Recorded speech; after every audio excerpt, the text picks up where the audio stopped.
Chaque trader commence comme un joueur. Les marchés bougent et les yeux brillent parce qu'on pense avoir trouvé la voie la plus rapide pour atteindre la liberté financière. Mais la dure vérité, c'est que seulement 2% des traders arrivent à devenir rentables alors que les autres sont broyés et recrachés par le marché. On va parler d'un trader qu'on va appeler John. John est assis à son bureau, les yeux rivés sur son écran et la sueur qui coule sur son visage alors qu'il appuie sur le bouton d'achat comme s'il s'agissait d'une machine à sous. Sur un coup de chance, il gagne gros et il se met à célébrer, mais le mouvement qui suit le détruit. Il fixe l'écran avec la main sur le fond en se demandant comment tout a pu disparaître aussi rapidement. Cette histoire n'est pas seulement celle de John, mais aussi celle de millions de traders à travers le monde. De Wall Street aux petites chambres éclairées par la lumière d'un ordinateur, les débutants tombent partout dans le même piège. Ils jouent au lieu de trader. Mais à la fin de cette vidéo, tu sauras exactement à quelle étape de l'évolution tu te trouves en tant que trader et ce qu'il faut pour grimper au sommet où ne vit que l'élite des 2%. Alors laisse-moi te demander à quelle position est-ce que tu penses être sur la pyramide de l'évolution. Es-tu à l'étape du joueur, de l'apprenti, du survivant, de l'éclairé ou du capitaliste? Reste bien à l'écoute parce que ce voyage pourrait changer ta manière de trader à jamais.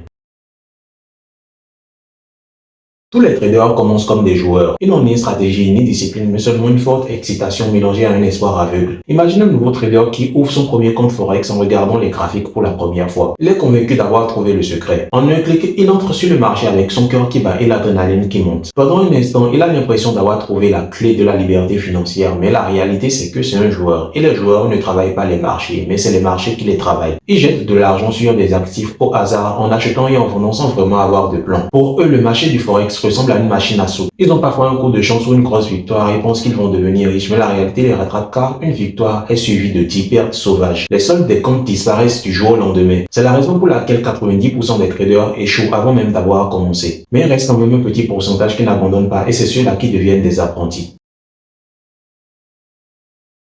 Cette étape est remplie d'ambition et de chaos parce que les apprentis commencent par remarquer que jouer ne fonctionne pas, donc ils commencent à s'éduquer. Mais au lieu de se concentrer, ils se jettent sur toutes les stratégies d'Internet. Traitement de moyenne mobile, retassement de Fibonacci, scalping, swing trading, signaux de crypto, bref. Ils essaient tout l'un après l'autre comme on regarde les séries Netflix à 3h du matin. Leurs graphiques deviennent des champs de bataille d'indicateurs avec des flèches qui clignotent un peu partout et des signaux sans fin qui ne font que les embrouiller encore plus. À ce stade, l'apprenti croit que la prochaine stratégie sera la bonne. Il passe donc des tutos Forex aux leçons sur la bourse, des signaux crypto, aux astuces de trading d'options. Je pense que la clé du succès n'est qu'à une vidéo, un livre ou un gourou de distance, mais le piège c'est que les apprentis continuent de perdre de l'argent. Ils ont acquis des connaissances, mais sans expérience, sans psychologie, sans gestion du risque. Cette connaissance est comme une épée entre les mains d'un enfant. Elle est dangereuse, instable et inefficace. Pourtant, cette étape est très importante car même si 70% des traders arrêtent après avoir échoué, les 30% restants qui persistent en tant qu'apprentis posent les premières pierres de leur chemin vers la survie. Du jeu aveugle à l'apprenti désespéré, chaque trader doit emprunter ce chemin. La question est de savoir combien ils survivront et combien abandonneront avant d'atteindre l'étape suivante.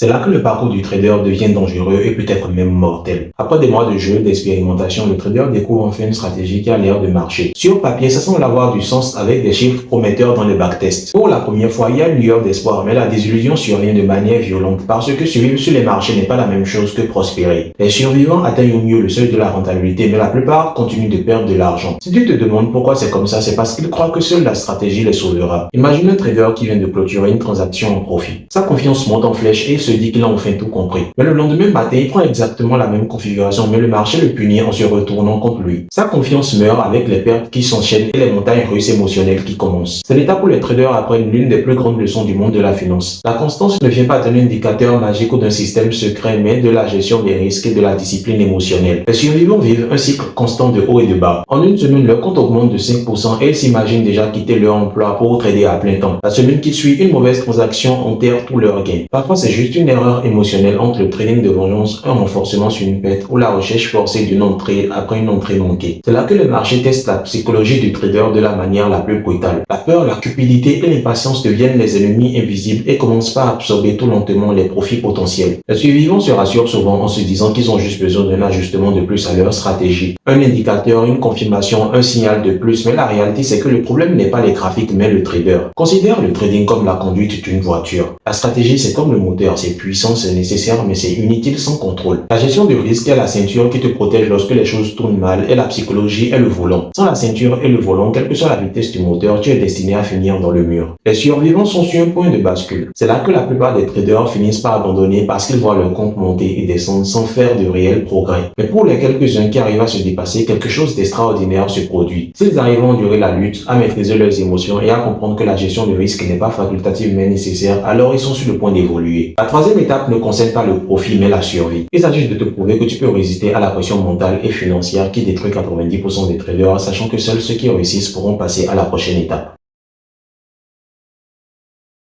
C'est le moment que la plupart des traders ne font que rêver d'atteindre. Après des mois et parfois même des années de pertes, une transformation commence. À ce stade, le trader comprend enfin la vérité. Le succès sur les marchés ne consiste pas à prédire chaque mouvement, mais il s'agit de gérer son risque, de contrôler ses émotions et de penser à long terme. Ils arrêtent de chercher comment doubler son compte en une semaine et commencent plutôt à se demander comment protéger leur capital tout en le faisant croître de manière constante. À ce moment-là, quelque chose se passe et la psychologie du trading passe au centre de l'attention. Au lieu de courir après chaque nouvelle stratégie, le trader éclairé développe sa patience. Il apprend que manquer une transaction est mieux que d'en forcer une. Il accepte que les pertes font partie du jeu et qu'elles ne sont pas un signal de panique. Il découvre que la vraie constance ne vient pas du fait d'avoir raison mais de la gestion du risque lorsqu'on a tort. Imaginez un individu qui jouait, qui remplissait les graphiques d'indicateurs et qui faisait sauter les comptes les uns après les autres. Ce même individu, après des années de correction sur le marché, devient aujourd'hui un être calme et réfléchi. C'est ça le trader éclairé. Il est assis à son bureau avec discipline, sans aucun clic impulsif ni de crise émotionnelle, mais surtout de la patience. Une seule configuration de transaction soigneusement choisie et exécutée avec confiance. Il place le stop loss, calcule son risque et s'éloigne des marchés. Cette étape est différente parce que pour la première fois, le compte commence à grandir non pas par des éclats soudains,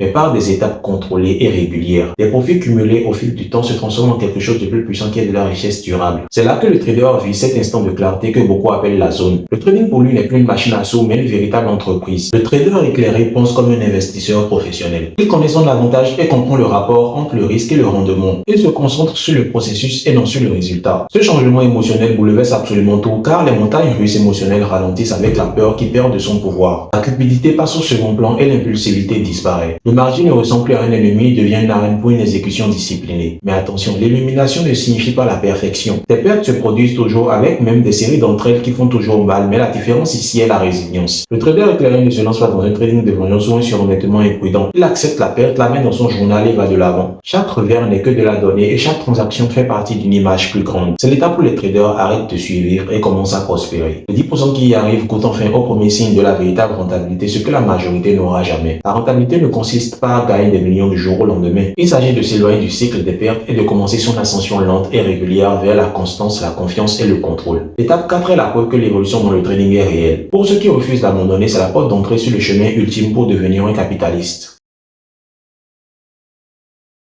C'est le sommet de l'évolution du trader. À ce point, toute la douleur, toutes les leçons et toute la discipline finissent enfin par payer. Sur 100 traders, seulement 2 y arriveront, mais ces 2 la gagneront plus que les 98 autres combinés. À ce niveau-là, le trader ne fait plus seulement du trading, mais il dirige une entreprise. Une entreprise rentable et évolutive bâtie sur la discipline, la patience et la maîtrise. Le joueur, l'apprenti, le survivant, celui qui se débat, celui qui réfléchit trop, ont tous disparu. Le seul présent est le capitaliste, un trader qui traite le marché comme une source de richesse à long terme. Le capitaliste a une stratégie, mais pas n'importe laquelle. Elle est testée, éprouvé et affiné au fil des années. Il ne cherche pas de profit rapide, il pense en termes de probabilité et non de garantie. Son avantage est minime, mais combiné à une gestion du risque rigoureuse, il devient imparable. Plus important encore, sa psychologie est à toute épreuve car les pertes ne lui font plus perdre ses moyens. Les victoires ne lui font pas prendre la grosse tête. Il opère avec une neutralité émotionnelle en étant calme, calculé et constant. Là où le joueur criait sur l'écran, le capitaliste est assis, posé et détaché de chaque résultat. C'est là que la vraie liberté commence parce que le capitaliste ne traite plus pour l'excitation mais pour les résultats. Il comprend les intérêts composés et pense comme un investisseur. Son compte augmente régulièrement année après année. Pendant que 98% des traders courent après les signaux, font sauter les comptes et tombent encore dans les mêmes pièges psychologiques, le capitaliste, lui, passe à l'étape supérieure. Il ajoute plus de capital, diversifie ses actifs, automatise une partie de son système et utilise même l'argent des autres pour travailler. Pour lui, le marché n'est pas un jeu de hasard, mais une machine à opportunités. Être un capitaliste ne signifie pas avoir le système parfait, mais il s'agit d'avoir le bon état d'esprit qui se résume en 4 points. Discipline financière, intelligence émotionnelle, gestion du risque risque et patience. Ce sont les armes qui séparent l'élite des 2% de la masse et c'est pourquoi cette étape est rare mais elle reste réelle. C'est la preuve que la liberté financière grâce au trading est possible. Elle n'est juste pas pour tout le monde mais pour ceux qui évoluent à travers les étapes sans abandonner. Mais toi, dis-moi où est-ce que tu en es en ce moment? Est-ce que tu joues toujours ou est-ce que tu es coincé dans un apprentissage sans fin? Est-ce que tu survis à peine ou est-ce que tu es au bord de la clarté prêt à rentrer dans la zone? Parce que la vérité c'est que chaque trader qui regarde cette vidéo a le choix entre abandonner et rester parmi les 98%